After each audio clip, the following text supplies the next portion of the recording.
네, 오늘은 본문 말씀으로 성경의 명확성이라는 제목으로 하나님 말씀을 전하도록 하겠습니다. 프랑스 위용에 피터 왈도라는 사람이 살고 있었습니다. 그는 자신의 친구가 갑자기 세상을 떠나는 것을 보면서 영적인 위기의식을 가지게 되었습니다. 그래서 세상에 나가서 복음을 더 많이 전해야겠다고 생각을 했습니다. 그는 자신의 재산을 팔아서 가난한 사람들에게 나눠주었습니다. 그리고 성경을 번역하고 설교를 하면서 예수님을 전했습니다. 그 모습을 본 로마 교황청은 왈도의 개혁운동이 옳은 것인가, 이게 맞는가 하는 의문을 가지고 회의를 열었습니다. 회의 결과 그들은 성경으로 돌아가자는 왈도의 개혁운동을 이단으로 정죄했습니다. 그리고 왈도를 따르는 100만 명의 사람들을 잔인하게 살해했습니다. 뿐만 아니라 평신도들이 성경을 읽고 알게 되면 교회에서 문제가 일어난다고 평신도들은 성경을 소유하지 못하게 했고 성경을 읽거나 연구하는 일도 못하게 했습니다. 이것이 1229년 그때의 일입니다. 이때부터 성경적인 기독교는 사라지게 되었습니다. 그러면 사람들이 성경에 접근할 수 없으니 어떻게 하나님을 알 수 있겠습니까? 자연 현상을 보면서 하나님을 이해하게 되었습니다. 그러니까 어떤 일이 생기겠습니까? 태풍이 부는 바다를 보고 하나님이 분노하신다고 생각을 하고 천둥과 번개가 치는 것을 보면서 하나님의 저주라고 생각했습니다. 그러니 당시 사람들이 생각하는 하나님은 무서운 하나님, 진노하시는 하나님이었습니다. 그래서 사람들은 그 하나님의 진노를 풀어드리기 위해서 스스로 고행을 합니다. 무릎으로 계단을 오르락내리락 하고 오랜 시간 금식기도 한다든지 수많은 수고와 헌신으로 종교적인 공로를 쌓으려 합니다. 그렇게 자신들이 고난을 받고 고행을 하면 죄가 없어진다고 생각을 하는 거죠. 여러분, 우리가 하나님 앞에서 공로를 쌓는다고 우리의 죄가 없어집니까? 우리가 하나님 앞에서 공로를 이야기할 수 있습니까? 공로 목사 말이 됩니까? 제가 우리 교회 처음 왔을 때 성도님들이 10명이었는데 예를 들어 제가 10년이 지나고 우리 교회 성도님들이 100명이 되었다면 저는 공로 목사입니까? 우리 교회에 일평생 동안 수고하고 헌신 장로님이 계신다면 그분은 공로 장로입니까? 공로 권사라는 말이 맞습니까? 그렇지 않습니다. 우리 교단에 공로 목사 제도가 있다길래 제가 반대하려고 했더니 벌써 법으로 정해놓고 있어서 또 바꾸기도 쉽지 않고 또 따지고 보면 공로라는 말이 우리가 너무 목숨 걸 일도 아니니 제가 더 이상 말을 하진 않았지만 여러분, 우리는 하나님 앞에서 공로를 이야기할 수 없습니다. 그리스도인이 헌신적이고 아름다운 삶을 사는 것은 하나님의 은혜이지 우리의 공로가 아닙니다. 우리 교회는 2차례 감사패를 전달한 적이 있었습니다. 그때 누군가가 공로패로 하자 했습니다. 하지만 공로가 아니길래 우리는 공로패라 하지 않고 감사패라 했습니다. 감사패를 드리는 이유는 이것입니다. 마땅히 성도가 해야 할 일을 그 믿음의 선배님들이 잘 감당해 오셨기에 뒤를 따르는 우리 후배들이 감사의 마음으로 감사패를 드린 것이지 그분들의 공로로 드린 것이 아니었습니다. 그분들은 하나님의 영광을 위해서 마땅히 해야 할 일들을 한 것이었습니다. 그런데 가톨릭의 신자들은 그렇게 해서라도 하나님의 진노를 풀어드려야 했기 때문에 공로를 쌓으려 했던 것입니다. 여러분, 이런 것들이 다 뭡니까? 미신적인 신앙생활입니다. 게다가 당시의 신자들은 예수님과 제자들이 살았던 그 성지를 순례하면 한평생 지은 모든 죄가 감면된다는 면죄 사상도 가지게 되었습니다. 여러분, 성지가 어디죠? 예수님이 살았던 이스라엘이 성지입니까? 성지는 거룩한 땅이라는 뜻입니다. 그럼 이스라엘은 거룩한 땅이고 캐나다는 더러운 땅입니까? 우리가 예수님이 사셨던 이스라엘을 방문하고 여행하는 것을 성지순례라고 합니다. 그런데 그 표현은 옳은 표현이 아닙니다. 이스라엘은 성지가 아닙니다. 성지순례의 올바른 표현은 성경지리답사입니다. 대부분의 사람들이 뜻도 모르고 성지순례 하니까 우리가 또 잘난 체 하기도 좀 그러고 하니까 또 그것도 단어에 목숨 걸 필요도 없으니 우리도 그냥 성지순례 하는 것이지, 우리가 만약 이스라엘로 떠나게 된다면, 여행을 하게 된다면 우리는 성경지리답사라는 표현을 쓸 것입니다. 이스라엘은 예수님께서 인간의 몸을 입고 태어나셔서 살아가셨던 곳일 뿐입니다. 성지가 아닙니다. 그러면 성경이 말하는 성지는 어디입니까? 하나님이 계신 곳, 예수님이 계신 곳입니다. 지금 예수님이 어디에 계십니까? 여러분과 함께 계시죠. 여러분 안에 거하고 계십니다. 예수님을 영접하신 분들은 여러분 안에 예수님이 계신 거죠. 그러면 여러분 성지가 어디입니까? 여러분이 성지입니다. 그리고 우리 주님께서는 두세 사람이 모인 곳에 내가 그들 중에 있다고 하셨거든요. 지금 이 모임 중에 있습니다. 하나님께서 지금 이 예배를 받고 계십니다. 이곳이 성지입니다. 그리고 우리가 미래에 맞이할 성지가 있죠. 영원한 천국입니다. 왜 천국이 성지죠? 그곳이 하나님이 계신 곳이고 하나님이 다스리는 나라이기 때문입니다. 이것이 성경이 말하는 바인데, 당시의 신자들에게 성경을 주지 않으니 성도들은 일부러 굶고 고통받으면서 또 이스라엘을 걸어다니면서 죄사함을 받는다는 어처구니 없는 생각을 하게 된 것입니다. 더불어 제가 하나 더 말씀드리면, 요즘 악동 뮤지션 소문의 낙원이라는 노래 때문에 산티아고 순례길이 유명해졌는데, 여러분 그 길 걷는다고 마음이 깨끗해지는 것이 아닙니다. 밴쿠버의 크라우스 마운틴 올라가는데 2시간 걸립니다. 휘슬러 위의 가리발디 주립공원 하이킹하는데 거의 9시간 걸립니다. 하이킹 훈련 받고 가도 힘들답니다. 그러니 예수님 생각하면서 가리발디 주립공원을 하이킹한다든지 크라우스 마운틴을 올라가면 그것이 산티아고 순례길을 걷는 것과 다르지 않다는 것입니다. 사람들이 이름 붙인, 어떤 면에서는 장사하려고 이름 붙인 그 순례길에 특별한 의미를 두는 것 또한 미신적인 신앙생활입니다. 결국 이런 무지와 미신은 어디로 이어집니까? 성자 숭배 사상으로 이어집니다. 성자는 우리 예수님 이야기하는 게 아닙니다. 성자 하나님 이야기하는 게 아닙니다. 신령한 사람이라는 뜻이죠. 성자. 신령한 사람이 있다고 생각하고 그 사람을 숭배하는 겁니다. 그 중세 사람들은 하나님을 정의와 심판의 하나님이라고 생각해서 감히 하나님께 나아가 기도할 수 없다고 생각했습니다. 그래서 사람들은 신령한 사람들을 통해서 기도하면 그들이 자신들의 기도를 전해줄 거다, 이렇게 생각을 한 거죠. 다 자기들 머리에서 나온 생각입니다. 성경대로 생각하지 않고 자기 생각대로 신앙생활 하는 것이죠.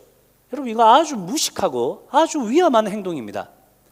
그래서 그 당시 사람들 중에 의사 그리고 환자들은 성 조지, 성 마틴을 숭배했습니다. 아마 건강을 담당하는 수호신이었겠죠. 정원사들은 성 도로시아를 숭배했고, 사냥꾼들은 성 바라라를 숭배했고, 정육업자들은 성 바돌리오뮤를 수호신으로 숭배했습니다. 이런 성자 숭배 사상은 결국 누구를 숭배하기까지 합니까? 마리아를 숭배하는 데까지 나아갑니다. 성자들 중에 성자는 마리아죠. 마리아가 얼마나 신령한 사람이면 예수님의 어머니가 되었겠습니까? 그러니 마리아는 죄가 없는 사람이고 죄가 없는 사람인 것이고, 신자들이 마리아에게 기도하면 마리아가 우리의 기도를 하나님께 전해준다고 이야기하는 것이죠. 여러분들도 아시겠지만 이것은 명백한 우상 숭배입니다. 이 세상에 예수님을 제외하고 단 한 사람도 죄가 없었던 사람은 없었습니다. 마리아도 죄인이었습니다. 죄인이었지만 하나님께서 그를 들어 사용하신 것입니다. 성 마리아는 없습니다. 성 조지 없습니다. 성 프란시스 없습니다. 사람들의 이름 앞에 성, 세인트를 붙이는 것은 옳지 않습니다. 카톨릭에서 말하는 성자들이 거룩한 삶을 살았죠. 그 거룩한 삶을 살았던 것은 하나님의 은혜입니다. 우리 안에 계신 성령님께서 거룩한 삶을 살게 하신 것입니다. 결코 사람들이 자랑할 거리가 아니라는 것입니다. 따라서 성자라는 사람들의 이름으로 기도하거나 예배하는 것은 하나님 보실 때 역겨운 것이고 우상 숭배입니다. 이런 성자 숭배 사상은 성물 숭배로 이어집니다. 성물 숭배는 복음을 위해 순교한 사람들의 유물을 섬기는 것이죠. 중세인들은 성물에는 죄를 면제해 주는 그런 효과가 있다고 생각을 했습니다. 이런 효과를 얻기 위해서 사람들은 성물을 수집하고 그것에 절을 했습니다. 예를 들면 순교자들의 옷, 신발, 그들이 가졌던 성경과 책들, 심지어 예수님이 사용했다는 기저귀, 예수님이 달려 돌아가신 나무 십자가의 한 조각, 예수님께서 성찬에 사용하셨다는 빵, 이런 것들을 찾아다니면서 또 발견했다면서 그런 것들을 수집하고 그것들에게 절을 했습니다. 그렇게 그것들에게 절을 하면 100일 동안 면제 효과, 100일 동안 죄를 짓는 것 다 면제된다, 이렇게 생각을 했던 것이죠. 그 사람들이 찾았던 그런 성물, 순교자의 옷이나 순교자의 신발, 이런 것들은 진짜일 수 있지만 그들이 찾았다는 예수님에 관한 모든 것들은 다 가짜입니다. 그것들이 진짜라 할지라도 성물, 즉 거룩한 것이 되어서 죄를 씻어줄 수는 없는 것이죠. 이런 어리석은 형식과 지식이 다 어디서 나온 것입니까? 성경에 대한 무지와 미신적인 신앙에서 나온 것입니다. 그래서 그 썩어 빠진 카톨릭을 개혁하고자 종교개혁이 일어난 것입니다. 현재의 서구 사회를 있게 한 세 가지 큰 사건, 그 중에 하나가 종교개혁입니다. 종교개혁은 성경으로 돌아가자는 운동입니다. 성경에서 말하는 대로 믿고 성경에서 말하는 대로 실천하자는 것입니다. 여러분, 성경에서 무엇을 말하고 있습니까? 오직 믿음, 오직 성경, 오직 은혜, 오직 예수 그리스도, 오직 하나님께 영광. 이것이 종교개혁의 이유였고 결과였으며 열매였습니다. 저와 여러분은 종교개혁자들의 후예입니다. 우리가 가진 신학을 개혁주의 신학이라고 하는데 다 종교개혁자들이 틀을 잡아 준 것입니다. 그래서 우리의 신앙의 족보는 이렇게 생각할 수 있습니다. 하나님, 아담, 노아, 아브라함, 모세, 다윗, 예수님, 제자들, 어거스틴, 칼빈, 헤르만 바빙크, 그리고 개혁주의 신학을 하는 교회들. 그리고 여기 중간에 이제 웨슬리, 이런 사람 들어가면 어떤 교단이 됩니까? 감리교단이 되는 거예요. 우리는 우리의 족보를 잘 알고 있어야 됩니다. 내가 어떤 신앙을 가지고 있는지 알고 있어야 됩니다. 그렇지 않으면 엄한데 넘어가기가 쉽습니다. 우리는 믿음의 선배들이 주장한 것과 같이 모든 성도들이 성경을 가지고 스스로 성경을 읽고 묵상하고 공부하고 암송하고 실천해야 한다고 믿습니다. 그것은 성경을 읽는 사람이 초등학교만 졸업했던, 박사 학위가 있던 상관없이 성경은 모든 사람들이 읽고 이해할 수 있는 명확한 책이기 때문입니다. 우리는 이것을 성경의 명확성이라고 합니다. 함께 읽겠습니다. 시작. 성경의 명확성이란 거듭난 기독교인이라면 누구든지 성령님의 도우심을 통해 성경에 기록된 하나님에 대해 믿고 순종하는데 이해하기 쉽도록 기록되었다는 것입니다. 여러분, 성경은 명확합니다. 근데 정말 다 쉽고 정말 우리가 다 이해할 수 있도록 기록한 책입니까? 사도행전 17장을 보면 바울은 전도 여행 중에 데살로니가라는 지역에 도착하게 됩니다. 데살로니가는 지금의 그리스 지역에 해당됩니다. 바울은 전도 여행을 하면서 가는 곳마다 제일 먼저 찾아간 곳이 회당이었습니다. 회당은 유대인들과 유대교로 개종한 사람들이 모여서 성경을 공부하는 곳입니다. 바울이 회당을 제일 먼저 찾아간 이유가 무엇입니까? 바울이 전하는 복음을 가장 잘 받아들일 수 있는 사람들이 유대인들이라고 생각을 했기 때문입니다. 유대인들은 대부분 구약 성경에 대해서 잘 알고 있습니다. 그러니 바울이 구약 성경을 잘 해석해서 예수님을 소개한다면 유대인들은 다른 사람들보다 더 쉽게 복음을 받아들일 수 있을 것이라 판단했던 것입니다. 그래서 바울은 자신이 늘 하던 대로 회당에 들어가서 3주 동안 성경을 가르치고 유대인들과 토론을 벌입니다. 바울 사도가 주로 주장한 것이 무엇이겠습니까? 유대인들아, 구약 성경을 보시라. 구약 성경에 너희들이 기다리고 있는 메시아, 우리들의 구원자, 우리들의 그리스도, 메시아, 구원자, 그리스도 같은 말입니다. 이제는 따로 설명하지 않겠습니다. 우리의 그 메시아, 즉 그리스도, 그는 고난을 받아야 되고 죽은 사람들 가운데 다시 살아나야 된다. 그것을 구약 성경에 적혀져 있다. 그런데 그 고통받는 메시아가 바로 예수다 하는 것을 증명하는 것, 그 작업을 계속했던 것이죠. 바울 사도는 계속해서 구약 성경을 통해서 복음을 전했습니다. 그랬더니 유대교 사람들과 그 자리에 있었던 그리스 사람들, 그리고 적지 않은 귀부인들까지 예수님을 영접하게 되었습니다. 그랬더니 다른 유대인들, 예수님을 영접하지 않은 다른 유대인들은 시기심에, 질투심에 바울이 옳은 소리를 하는데 그걸 받아들일 수가 없어서 거리에 불량배들을 모아서 강제로 바울을 잡으려고 했습니다. 그리고 바울에게 누명을 씌워서 감옥에 보내버리려고 했습니다. 다행히 바울은 잡히지 않았지만 여러분, 이 난폭한 유대인들은 왜 바울을 나라의 반역자로 만들어서 가두려 했습니까? 시기심 때문에. 시기심 때문에. 이 시기심이라는 단어는 열심이라는 단어입니다. 긍정적인 문장에서는 열심으로 번역되고 이렇게 부정적인 문장에서는 시기심, 질투로 번역됩니다.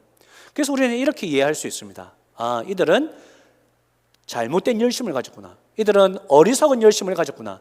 이들은 고약한 열심을 가졌구나 라고 생각할 수 있습니다. 그 유대인들은 구약 성경을 가지고 있으면서 성경을 따라 생각하지 않았습니다. 바울이 성경에 대해 제대로 된 해석을 보여주어도 그걸 받아들이려고 하지 않았습니다. 자신들이 생각할 때 바울, 예수 정말 별 볼 일 없는 사람들인데 그 사람들이 다른 성도들을 그 바울의 설명을 믿고 다른 성도들이 믿기 시작하는 것을 보면서 너무 짜증이 나는 겁니다. 자기들은 예수를 인정할 수 없고 근데 다른 사람들은 믿기 시작하고 거기에 질투, 거기에 시기심이 일어나기 시작한 거죠. 그래서 그들은 바울을 해치려고 했던 것입니다. 자꾸 자기들이 볼 때 잘못된 것을 전한다라고 이야기하는 거죠. 그들은 자기들의 생각으로 그렇게 바울을 해치려 했고 분명하게 바울 사도가 예수에 대해서 설명했음에도 불구하고 명확한 하나님의 말씀은 거절했던 것입니다.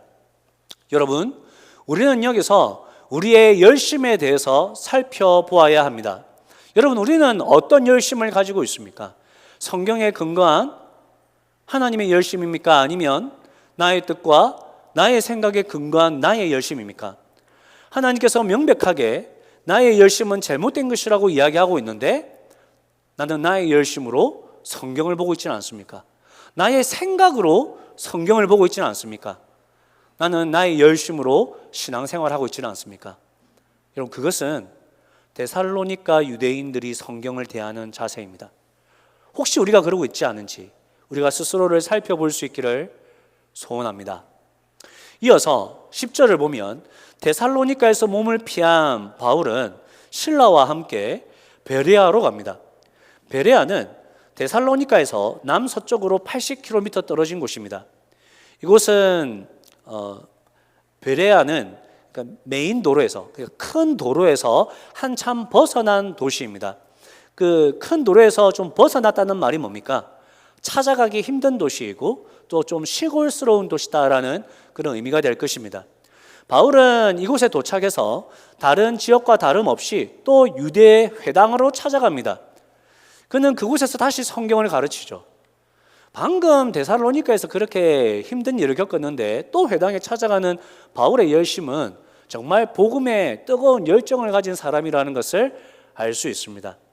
근데 이제 베레아 사람들을 보니까 이 사람들은 데살로니가 사람들보다 더 고상한 사람들이다라고 성경은 이야기합니다. 여기서 더 고상한이라는 단어는 가문이 좋은, 마음이 열려 있는, 편견이 없는 이라는 뜻입니다. 저는 여기서 편견이 없는 이라는 뜻을 취하도록 하겠습니다. 즉 베레아 사람들은 바울이 전하는 말씀을 또 그가 가지는 성경 해석을 편견 없이 열린 마음으로 들었습니다. 그러니 어떤 일이 일어났습니까? 베레아에 있는 많은 사람들이 구약 성경에 말씀하는 그 그리스도가 예수님이신 것을 믿는 일들이 일어났습니다. 뿐만 아니라 베레아 사람들은 바울에게 배운 대로 그것이 맞나 안 맞나 확인하기 위해서 날마다 성경을 상고하는 일이 일어났습니다.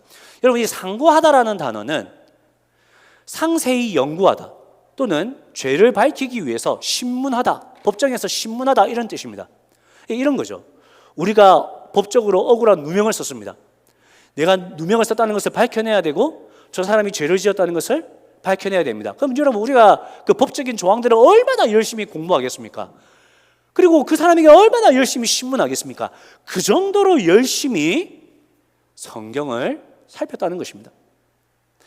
베레아 사람들은 성경 신학자들이 아닙니다. 목회자들이 아닙니다. 우리와 같은 성도입니다. 그들 중에는 지위가 높은 사람도 있었고 낮은 사람도 있었습니다.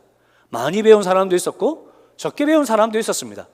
하지만 그들이 편견 없이 자신의 고정관념을 버리고 바울 사도가 가르쳐주는 대로 성경을 연구했더니 성경이 명확하게 예수가 그리스도이심을 밝히고 있음을 믿게 되었던 것입니다. 그런데 이런 상황 속에서도 데살로니가에 살고 있던 유대인들은 또 바울 잡으러 왔습니다. 깡패들 데리고 베레아까지 쫓아왔습니다. 다행히 바울이 성도들의 도움으로 다른 곳으로 피신하긴 했지만 여러분, 데살로니가 사람들 한번 생각해 보십시오. 왜 이렇게까지 하는 겁니까?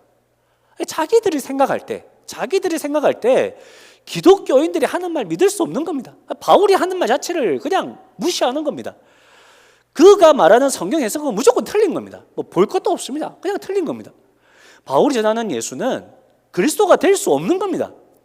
그리스도는, 자기들이 생각하는 그리스도는 로마의 압제에서 이 이스라엘 백성을 해방시키고 이스라엘을 독립시키는 위대한 구원자여야 되는데 이 예수는 십자가에 못 박힌 그 패배자 아닙니까? 죄수 중에 죄수 아닙니까? 데살로니가인들 생각에는 받아들일 수 없는 거죠. 즉 그들의 편견 때문에, 그들이 가지고 있는 고정관념 때문에 성경에서 명확하게 이야기하고 있는 예수가 그리스도인 되심을, 예수가 그리스도 되심을 부인하는 것입니다. 그래서 그들은 바울을 죽이려고 했던 것이죠. 여러분, 우리는 어떻습니까? 명확한 하나님의 말씀을 부인하는 자들입니까? 따르는 자들입니까? 여러분은 명확한 하나님 말씀 앞에 눈을 가린 자입니까? 아니면 명확한 말씀으로 돌아가고자 날마다 자신을 영적으로 개혁시키는 자입니까? 한번 깊이 있게 생각할 수 있기를 바랍니다. 말씀을 정리하겠습니다. 여러분, 성경의 명확성이란 모든 성경 내용이 쉽다는 말은 아닙니다. 성경이 명확하다는 것은 구원의 메시지가 명확하다는 뜻입니다. 제가 성경을 처음 읽을 때가 생각이 나는데 고등학생 때인 것으로 기억합니다. 창세기부터 요한계시록까지 이해가 안 되어도 쭉 한번 읽어보자, 이런 마음으로 성경을 읽기 시작했습니다. 실제로 그냥 이해가 안 되면 넘어갔습니다. 그런데 성경을 읽으면 그 읽을수록 성경의 메시지를 더욱 분명히 알 수 있었습니다. 그래서 성경은 이런 이야기였습니다. 하나님이 우리에게 하시는 이야기인데, 얘들아, 내가 하나님이야. 얘들아, 내가 진짜야. 얘들아, 내가 너희를 구원했어. 내가 너희를 사랑한다고. 내가 능력이고 내가 승리고 내가 행복이야. 그냥 그 말이었습니다. 너무나 분명했습니다. 성경의 메시지는 너무나 분명했습니다. 물론 제가 그 성경을 읽을 때 이사야서는 잘 이해 못했고, 예레미야서도 이해 못했고, 에스겔도 이해 못했고, 요한계시록도 이해를 못했습니다. 하지만 하나님께서 외치는 그 음성은 들을 수 있었습니다. 이런 의미에서 성경이 명확하다는 것입니다. 하지만 모든 내용이 명확하다는 것은 아니겠죠. 우리가 다 쉽게 알아들을 수 있다 이런 건 아닙니다. 그래서 모든 내용이 쉽지 않기 때문에 하나님께서 우리에게 누구를 보내주셨습니까? 말씀의 사역자들을 보내주셨습니다. 그들이 누구죠? 목회자들과 신학자들입니다. 함께 읽겠습니다. 시작. 그분이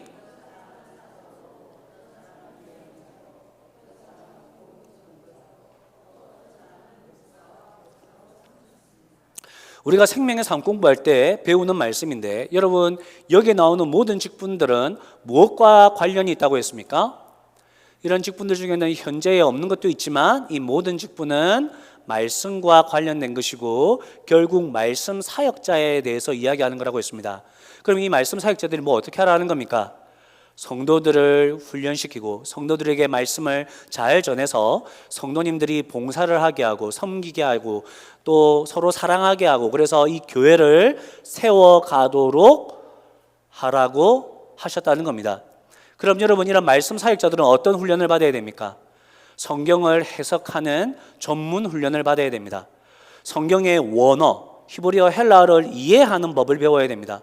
성경 시대의 배경과 문학적 특징을 이해하는 법, 성경 지리, 성경 역사, 나아가 성경을 해석하고 적용하는 법, 심지어 설교하는 법까지 훈련받아야 합니다.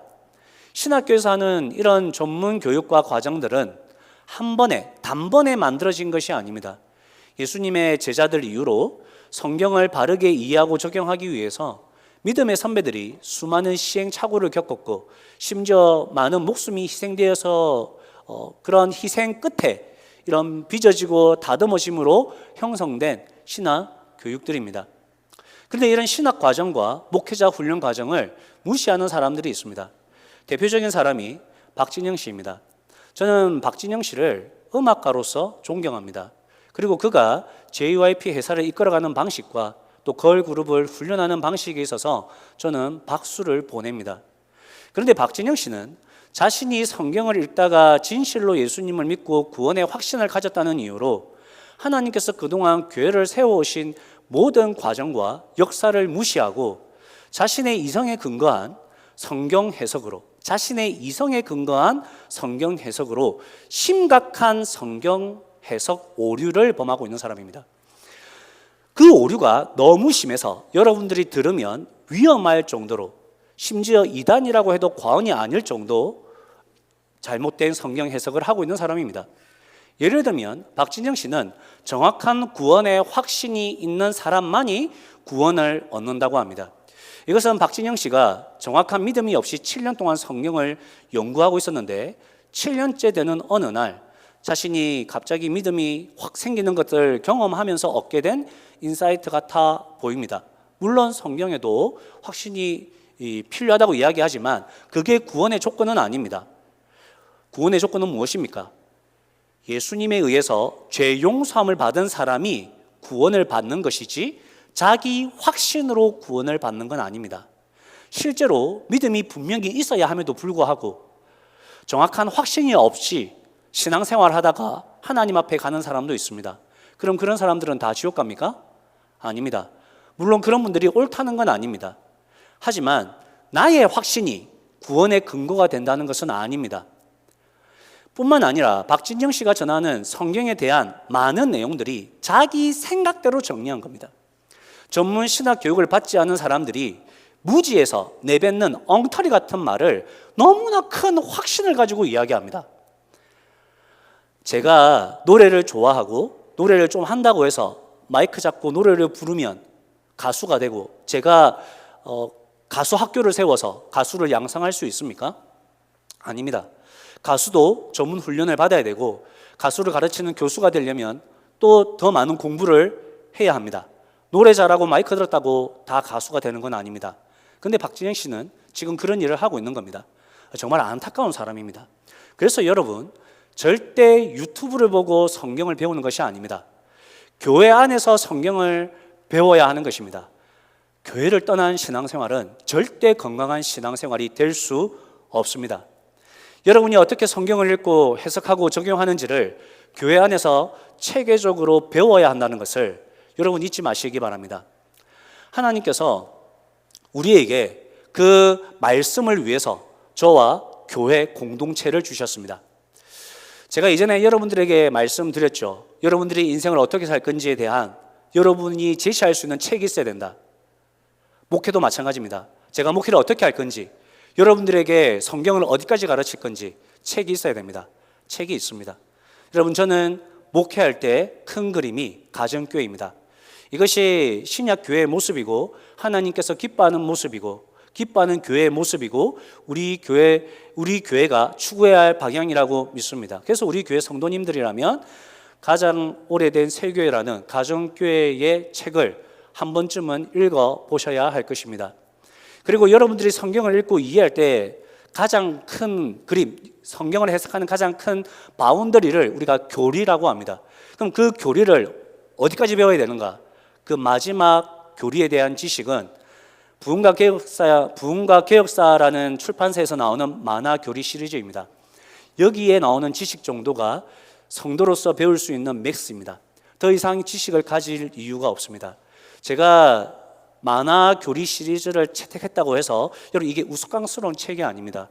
글이 정말 많고 하지만 어려운 내용을 정말 쉽게 이해하도록 쓴 정말 유용한 책입니다. 제가 지금 성경 시리즈를 설교하고 있지 않습니까? 만화 교리 시리즈의 성경론을 기초로 해서 시리즈 설교를 하고 있는 것입니다. 따라서 여러분, 모든 성경이 쉽지 않지만 우리가 목회자와 교회에서 훈련받고 성경을 배움으로 성경을 명확히 이해할 수 있고 성경에서 말하는 분명한 지식과 은혜를 받아 누릴 수 있다는 것을 여러분 기억하셔야 될 것입니다. 그래서 여러분, 성경을 목회자와 교회를 통해서 배울 수 있기를 축복합니다. 여러분은 우리 교회가 가진 개혁주의 신학에 대한 자부심을 가지고 교회 안에 질서를 따라오시기만 하면 됩니다. 개혁주의 신학으로 성경을 보고 가정교회를 세워가면 성경이 말하는 하나님이 꿈꾸시는 교회, 하나님이 기뻐하시는 가정, 하나님이 소원하시는 부부 생활, 하나님이 행복하게 만들어주시는 그 하나님의 자녀, 그것을 여러분들이 누릴 수 있을 줄 믿습니다. 그런 은혜를 누리는 여러분 되시기를 주님의 이름으로 축복합니다. 우리 함께 찬양하겠습니다. 말씀 앞에서